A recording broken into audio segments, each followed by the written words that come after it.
જમાનો એવો આવ્યો, આપણને લખતા વાંચતા આવડે, અમે ભણેલા, એ વાત બરાબર, પણ જો તમને કમ્પ્યુટર ચલાવતા ના આવડે તો તમે અભણ કહેવાઓ.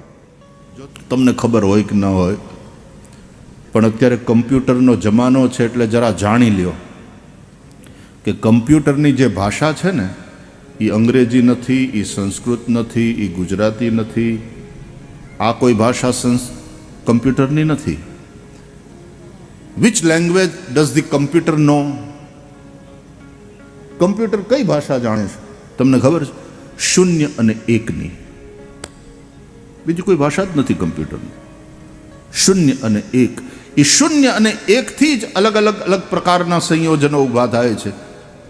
શૂન્ય, શૂન્ય એક, શૂન્ય શૂન્ય, શૂન્ય એક શૂન્ય, એક શૂન્ય, એમ અલગ અલગ અલગ રીતે એક ને શૂન્યને ગોઠવી અને કમ્પ્યુટર આખું પોતાનું જાળું ઊભું કરે છે. બાકી કમ્પ્યુટરને અંગ્રેજી ખબર નથી, કમ્પ્યુટરને હિન્દી ખબર નથી, કમ્પ્યુટરને સંસ્કૃત ખબર નથી, પણ સંસ્કૃતનું વ્યાકરણ એટલું પરફેક્ટ છે કે આ પણ તમને કહી દઉં કે Sanskrit is the most computer friendly language in the world. Computer માટે સૌથી શ્રેષ્ઠ જો કોઈ લેંગ્વેજ, કોઈ ભાષા હોય તો એ સંસ્કૃત છે. કારણ કે સંસ્કૃતમાં બોલાય એ બધું લખાય ને જે લખાય એ બધું બોલાય. There is nothing like silent word in Sanskrit. અંગ્રેજીમાં તો બીયુટી બટ થાય તો પાછું પીયુટી પુટ થાય. અરે બીયુટી બટ તો પીયુટી પટ કેમ નહીં? અને જો પીયુટી પુટ હોય તો બીયુટી બુટ કેમ નહીં? સંસ્કૃતનું વ્યાકરણ એટલું બધું પરફેક્ટ છે કે કમ્પ્યુટરને માટે સૌથી શ્રેષ્ઠ ભાષા એ સંસ્કૃત છે. અમે પહેલી વાર આમ મહારાષ્ટ્રમાં ગયા ને પછી મરાઠી વાંચતા, કારણ કે લિપિ તો એક જ છે, હિન્દીવાળી સંસ્કૃતવાળી દેવનાગરી, એટલે સંસ્કૃતમાં વાંચ્યું, એટલે વાંચી શીખ્યા. પછી કોકને પૂછ્યું આપલમ નાવકાય, કારણ કે લની માથે મીંડું હોય, આપલમ નાવકાય. તો ઓલો મને કહે એટલે તમારું નામ શું? What's your name? મરાઠીમાં પૂછવું હોય તો આપલમ નાવકાય. તો ઓલો મને કે આપલમ ન બોલાય, અસા નહીં માનતી, આપલ નાવકાય, અસા મણા, આવી રીતે બોલે. અરે મેં કીધું પણ આ લની માથે મીંડું છે ને? તો કે ના, એ આપલ એમ બોલવાનું, આપલ નાવકાય, આપલમ નહીં બોલવાનું. આપણે તો ઘરની માથે મીંડું ઘમ, સીધો હિસાબ. હે, આપણે બારાક્ષરીમાં એમ જ શીખે ને, કને માથે મીંડું કમ, ખને માથે મીંડું ખમ, ઘને માથે મીંડું ઘમ. લની માથે મીંડું એટલે લમ, આપ લમ નાવકાય. નહીં નહીં એવું નહીં બોલો, આપ લ નાવકાય.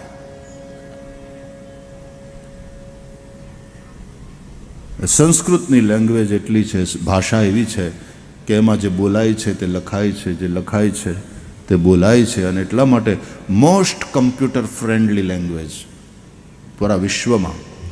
પણ સંસ્કૃતની ભાષા કમ્પ્યુટરની ભાષા સંસ્કૃત નથી, કે અંગ્રેજી પણ નથી, કે ગુજરાતી પણ નથી, કે હિન્દી પણ નથી, કે ફ્રેન્ચ પણ નથી. કમ્પ્યુટર તો ખાલી 0 અને 1 ને જાણે છે, એમાંથી જ આખું કમ્પ્યુટરનું જાળું. હવે આ બધું આપણે ધીમે ધીમે, હવે છે ને કમ્પ્યુટરનું જ્ઞાન ન હોય ને એ અભણ કહેવાશે. જમાનો એવો આવ્યો, આપણને લખતા વાંચતા આવડે, અમે ભણેલા, એ વાત બરાબર, પણ જો તમને કમ્પ્યુટર ચલાવતા ના આવડે તો તમે અભણ કહેવાઓ. જો તમને સ્માર્ટફોન તમારા હાથમાં હોય ને ચલાવતા ના આવડે, મોબાઈલ ફોન, તો તમે અભણ કહેવાઓ. દાદાને આવડે નહીં, પછી છોકરાઓ એ દાદાને શીખવાડે, દાદા આમ કરો. પૈસા હોય એટલે દાદાએ સ્માર્ટફોન લઈ લીધો હોય, મોંઘા માયલો, 1 લાખ વાળો છે ભાઈ, પણ એ સ્માર્ટફોન હોય ઇડિયટના હાથમાં, એને આવડતું ન હોય. આમાં હાવ સાચું કહેજો, આપણે બધા એમાં હું આવી ગયો. આપણી પાસે સ્માર્ટફોન હોય પણ આપણને એના કેટલા ફીચર્સ વાપરતા આવડે છે. આઈફોનમાં ઓલી સીરી હોય, એ કેટલાને ખબર છે? અને સીરી કેટલા કેટલા કામ કરી દે એ કોને ખબર છે. એટલે હોય છે સ્પોન સ્માર્ટ, પણ આપણે એટલા સ્માર્ટ ખરા? એટલે ઘણીવાર સ્માર્ટફોન ઇડિયટના હાથમાં હોય, બુદ્ધુ એના હાથમાં હોય. એટલે હવેનો જમાનો એ છે કે હવે જો કમ્પ્યુટર નહીં આવડતું હોય, આ બધી ટેકનોલોજી તમને ખબર ન હોય, તો તમે અભણ છો. એટલે હવે તો અમારે માં વયા ગયા, અર્જનભાઈના બા જમનામાં સરપંચ રહ્યા ગામમાં કેટલાય વર્ષ સુધી. અને મેં કોઈ ડોહીમાના હાથમાં આઈફોન પહેલો વહેલો જોયો હોય તો એ બાના હાથમાં, જમના બાના હાથમાં. મેં કીધું બા તમને વાપરતા આવડે? કે હા આવડે ને, અને શીખવું હું બધું શીખવું. બોલો ત્યારે બાની ઉંમર કેટલી હશે? 84 વર્ષની ઉંમરે બા શીખતા હતા વાપરવા. એની હિંમત જુઓ, એનો ઉત્સાહ જુઓ. કારણ ભાઈ સરપંચ ને એટલે પછી બધું કામ બધું કરવાનું હોય. અમારે એવા કેટલાય વડીલો એને હું ઓળખું છું કે મોટી ઉંમરે પણ એ બધું શીખે, સ્માર્ટફોન્સ વાપરતા શીખે, કમ્પ્યુટર શીખે. કારણ કે હવેનો જમાનો એ છે. હવે આપણી આ પ્રજા એ તો કમ્પ્યુટરથી જ બધું શીખે છે. અમારે સાંદીપનીમાં, દેવકામાં, સાપુતારામાં સ્માર્ટ ક્લાસીસ છે, અને સ્માર્ટ ક્લાસીસ ઉપર વિદ્યાર્થીઓ, દીકરા દીકરીઓ શીખે છે, ભણે છે. શબ્દોની અસર હોય છે વાલા. તમે જે ભાવથી શબ્દનું ઉચ્ચારણ કરો છો એની અસર સામેવાળા ઉપર થાય છે કે નહીં? અરે શબ્દ નહીં, ખાલી એક ઉદ્ગાર નીકળે, પણ જે ભાવથી નનકુડું છોકરું કંઈક તોફાન કરતું હોય, માં આટલું ખાલી બોલે, અને પણ એ જે ભાવથી ઉદ્ગાર નીકળ્યો હોય એટલે છોકરું ઝચકી જાય છે.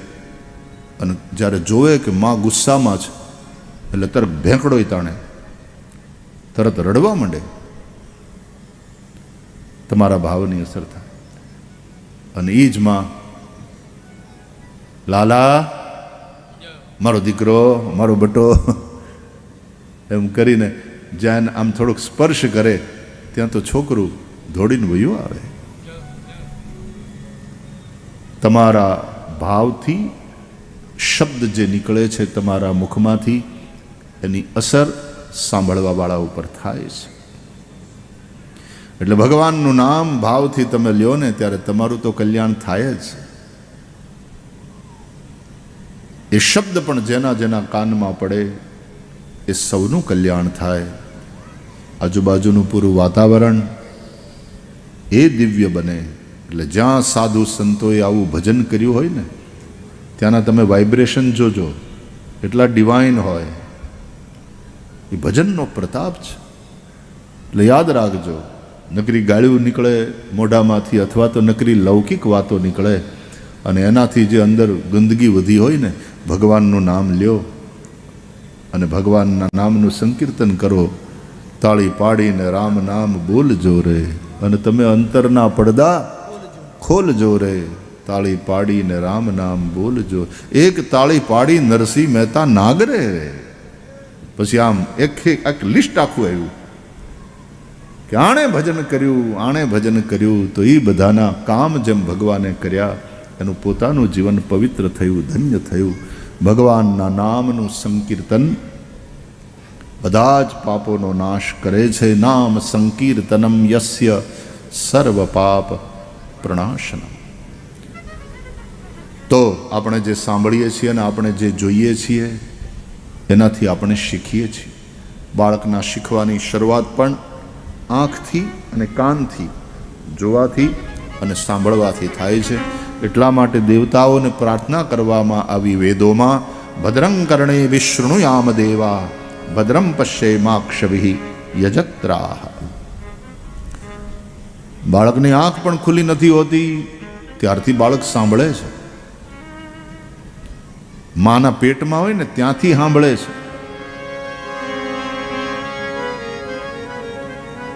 એ પેટમાં પોઢીને સાંભળે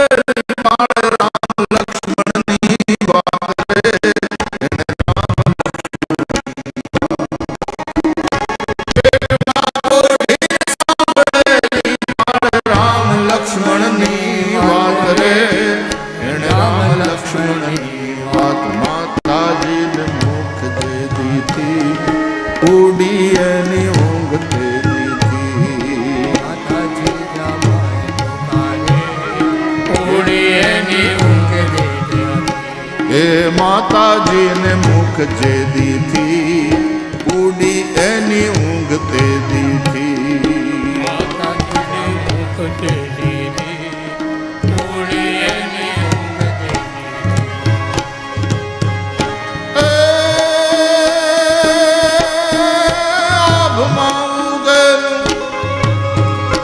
આભમાં ઉગેલ ચાંદલો ને જીજાબાઈ ને આવ્યા બાળ રે, જીજાબાઈ ને આવ્યા બાળ. આભમાં ઉગેલ ચાંદલો ને જીજાબાઈ ને આવ્યા બાળ રે, જીજાબાઈ ને આવ્યા. ઘણણ ડુંગરા ડોલે, માતા જીજાબાઈ ઝુલાવે.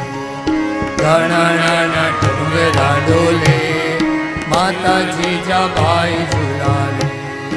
શિવાજીને નિંદરા નાવે, માતા જીજાબાઈ ઝુલાવે. શિવાજીને નિંદ્રા આવે, માતા જીજાબાઈ ઝુલાવે. ધર્મની સ્થિતિ, ધર્મની દશા જોઈ ઉડી એની ઊંઘ તે દીધી.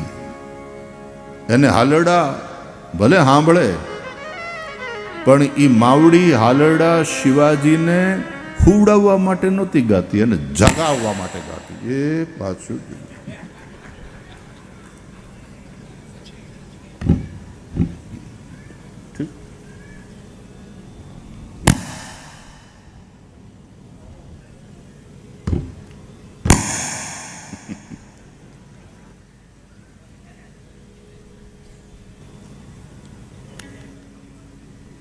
માતાજીને મુખ જે દીધી,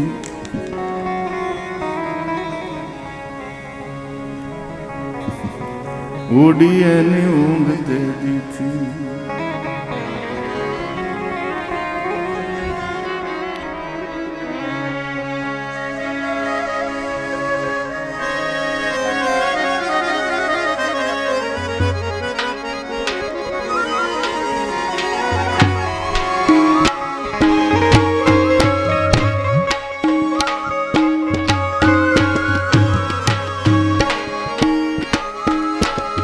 લક્ષ્મી નારાયણ ગૌરી શંકર, જય શિવ શંકર હરિ.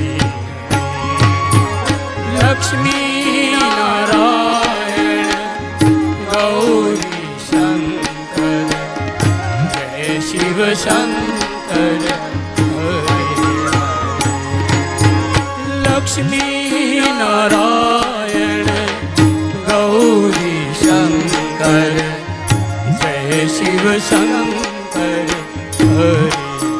હરિ હરિ. લક્ષ્મી નારાયણ ગૌરી શંકર, જય શિવ શંકર હરિ. સીતારામ રાધે શ્યામ, સીતારામ રાધે શ્યામ, જય શિવ શંકર હરે હરે. સીતારામ રાધે શ્યામ, જય શિવ શંકર હરે હરે. લક્ષ્મી નારાયણ ગૌરી શંકર, જય શિવ શંકર હરે હરે. લક્ષ્મી નારાયણ ગૌરી શંકર, જય શિવ શંકર હરિ હરિ. ઓ લક્ષ્મી નારાયણ ગૌરી શંકર, જય શિવ શંકર હરે હરે. લક્ષ્મી નારાયણ ગૌરી શંકર, જય શિવ શંકર હરિ હરિ. લક્ષ્મી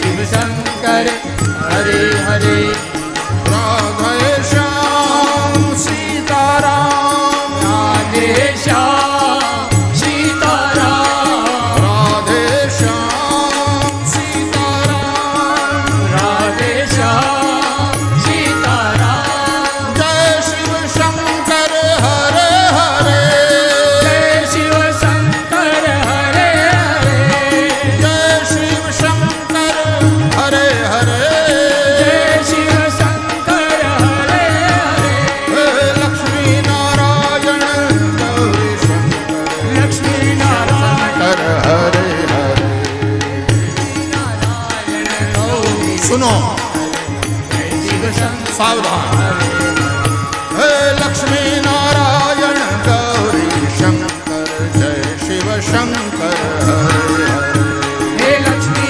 नारायण गौरी शंकर जय शिव शंकर हरे हरे लक्ष्मी नारायण गौरी शंकर जय शिव शंकर हरे हरे लक्ष्मी नारायण गौरी शंकर जय शिव शंकर हरे हरे लक्ष्मी नारायण गौरी शंकर जय शिव शंकर हरे हरे लक्ष्मी नारायण गौरी शंकर जय शिव शंकर हरे हरे लक्ष्मी नारायण गौरी शंकर जय शिव शंकर हरे हरे लक्ष्मी नारायण गौरी शंकर जय शिव शंकर हरे हरे हे लक्ष्मी नारायण गौरी शंकर जय शिव शंकर हरे हरे हे लक्ष्मी नारायण गौरी शंकर शिव शंकर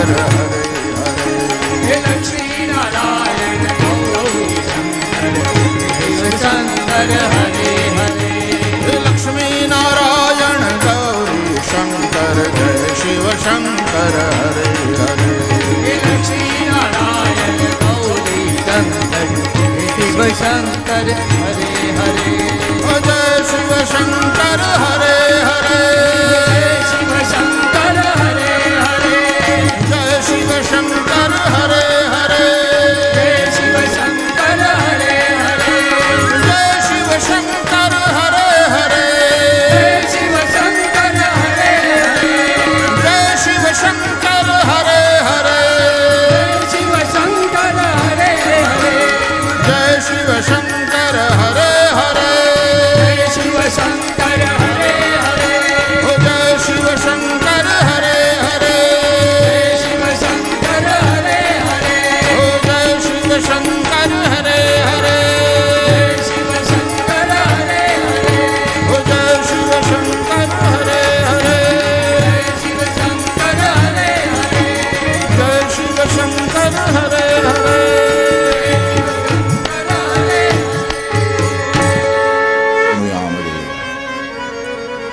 પહેલી ભક્તિ સાંભળવાની બાળક માના ઉદરમાં હોય ત્યારથી સાંભળે છે જન્મે ને પછી આંખ ખુલે ત્યારે વળી પાછું બધું જોવે એટલે કાનથી શીખે આંખથી શીખે હાથ તો પછી લખે પેલા કાન સાંભળે આંખ્યું જોવે મોઢું પછી કામે લાગે પછી બોલતા શીખે છે બાકી સાંભળી અને જોઈ જોઈ બાળક શીખે છે એટલા માટે જે સાંભળે એનું કલ્યાણ થાય એવું જ સાંભળે એ જે જુએ એનું કલ્યાણ થાય એવું જુએ બાપને શરાબ પીતો જોવે કે મા બાપને એ ઝઘડતા જોવે ને ઊંચા ઊંચા અવાજમાં બોલતા જોવે ને એ ગાળ્યું સાંભળવામાં આવે એના કાનમાં સતત ઈ પડે તો એવું શીખશે સંસ્કાર એના એવા આવશે એ બાળક શું જુએ છે બાળક શું સાંભળે છે ભદ્રં કર્ણે વિષ્ણુયામ દેવા ભદ્રં પશ્યેમાક્ષભિઃ યજત્રાઃ સ્થિરૈરંગૈસ્તુષ્ટુવાગ્મુસસ્તનુભિઃ વ્યશેમ દેવહિતં યદાયુઃ આવા મંત્રો છે તો એટલા માટે સોમનાથ દાદાના દર્શન કરો દ્વારકાનાથના દર્શન કરો અને માત્ર દર્શન કરો એમ નહીં પાછા કથા સાંભળો ભાગવત સાંભળો, રામાયણ સાંભળો કાનથી. એનાથી જે શીખવાનું મળશે એ કલ્યાણકારી હશે. નૈમિષારણ્યમાં 88,000 શૌનકાદિ ઋષિઓ સહસ્ર વાર્ષિક સત્ર માટે એકત્ર થયા છે. અપરાહ્ન સત્રમાં કથા સાંભળે છે. 6 પ્રશ્ન કર્યા, આપણે ગઈકાલે ચર્ચા કરી. શ્રી સુત મહારાજ એ સંપ્રશ્નથી સમૃષ્ટ થયા. એતિ સંપ્રશ્ન સમૃષ્ટો વિપ્રાણામ રૌમહર્ષણિ. પ્રશ્ન સંપ્રશ્ન ક્યારે કહેવાય? આ વખતે ચૂંટણીમાં કોણ જીતશે તમને શું લાગે? આ પ્રશ્ન છે પણ એ સંપ્રશ્ન નથી.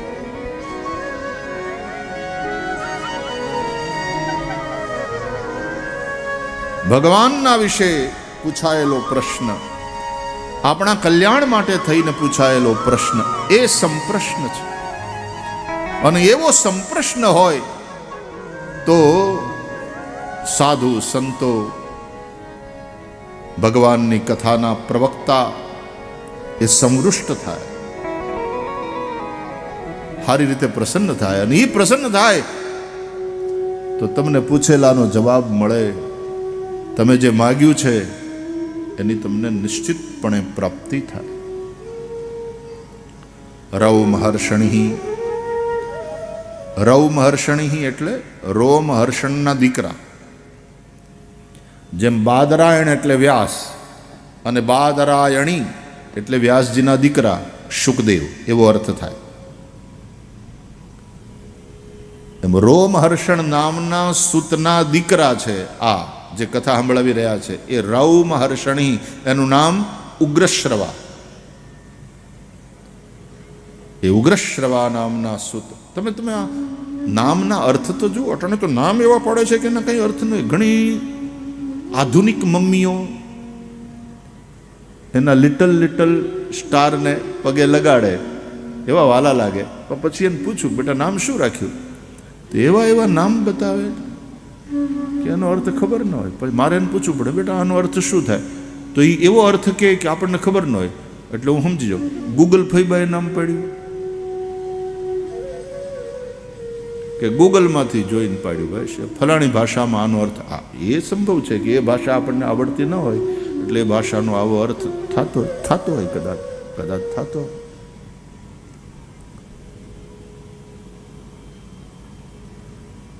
પણ આ બધા નામના અર્થ છે. રોમહર્ષણ એટલે જેની કથા રોમ રોમમાં હર્ષ ઉત્પન્ન કરે એ રોમહર્ષણ સુત. અને એના દીકરા એટલે ઉગ્રશ્રવા, જેણે ઉગ્ર શ્રવણ કર્યું છે, ખૂબ સાંભળી છે કથાઓ. અનેક સંતોના સાનિધ્યમાં બેસીને એમણે ખૂબ શ્રવણ કર્યું છે. ઉત્તમ વક્તા થવાની આ પહેલી શરત છે કે તમે ઉત્તમ શ્રોતા બનો. જે ખૂબ સાંભળે છે, સાંભળવા જેવું સાંભળે છે, ખૂબ સાંભળે છે, દત્તચિત્ત થઈને સાંભળે છે, એ પછી ઉત્તમ વક્તા બની શકે છે. આ સંતવાણી સાંભળતા જ પછી ગાવાનું મન થાય ને ગાતા શીખાય ને કે આમ આ રાગને આમ ગવાય, આ ભજનને આ રાગમાં, આનો ઢાળ આ છે. સાંભળીને ઉગ્રશ્રવા એ નામના સુતજી નૈમિષારણ્યમાં કથા સંભળાવે છે. 2 શ્લોકમાં એણે પોતે જેને ગુરુ માને છે એ શુકદેવજીની વંદના કરી. શુકદેવજીએ જ્યારે રાજા પરીક્ષિતને કથા સંભળાવી ગંગાના કાંઠે, ત્યારે અનેક ઋષિઓ બેઠા હતા. એમાં આ ઉગ્રશ્રવા સુત પણ ત્યાં બેઠા હતા. ત્યાં વ્યાસજી પણ હતા, ત્યાં પરાશર ઋષિ પણ હતા.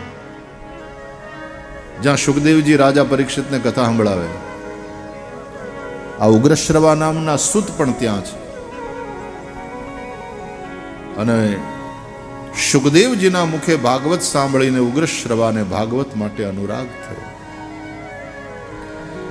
જે વક્તા થકી જે ગ્રંથમાં તમારો પ્રવેશ થયો હોય એને ગુરુરૂપ માની અને પ્રારંભે સ્મરણ કરીએ એટલે ઉગ્રશ્રવા નામના આ સૂત 2 શ્લોકોમાં સુખદેવજીની વંદના કરે છે. યમ પ્રવ્રજંતમનુપેતમપેત કૃત્યમ દ્વૈપાયનો વિરહ કાતર આજુહાવ પુત્રેતિ તન્મયતયા તરવોભિનેદુસ્તમ સર્વભૂત હૃદયમ મુનિમાનતોસ્મિ. યસ્વાનુભાવમખિલ શ્રુતિસારમેકમ અધ્યાત્મદીપમતિતીર્ષતામ તમોંધમ સંસારિણાં કરુણયા પુરાણ ગુહ્યમ તમ વ્યાસસૂનુમુપયામિ ગુરુમ મુનીનાં ગુરુમ મુનીનાં. પહેલા શ્લોકમાં વિરક્ત સુખદેવની વંદના કરી. વિરાગી જન્મતાની સાથે સહજ વૈરાગ્ય વાળા નાળ છેદન થયું, નાળને આમ ખભા ઉપર નાખી નીકળી ગયા. જન્મતાની સાથે વૈરાગ લઈ લીધો.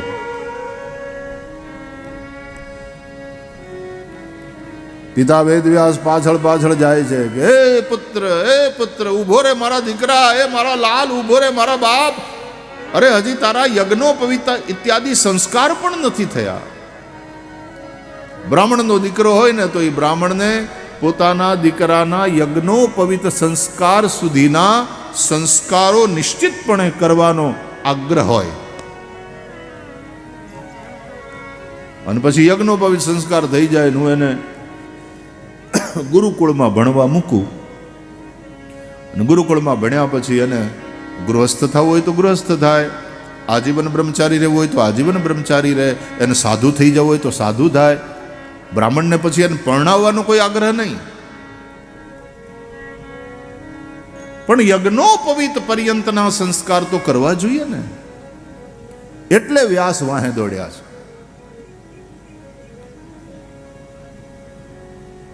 તો સુખદેવજીએ પોતે બોલ્યા વગર એ જંગલના ઝાડવાને બોલાવ્યા.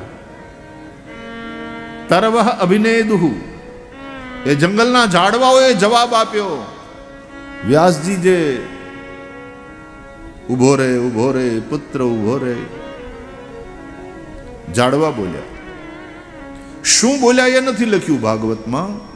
એ ભાગવતના આચાર્યો સમજાવે છે કે ઝાડવા બોલ્યા કે વ્યાસજી જુઓ, અમારા ફળ અમે નથી ખાતા, અમે દુનિયાને દઈ દઈએ છીએ.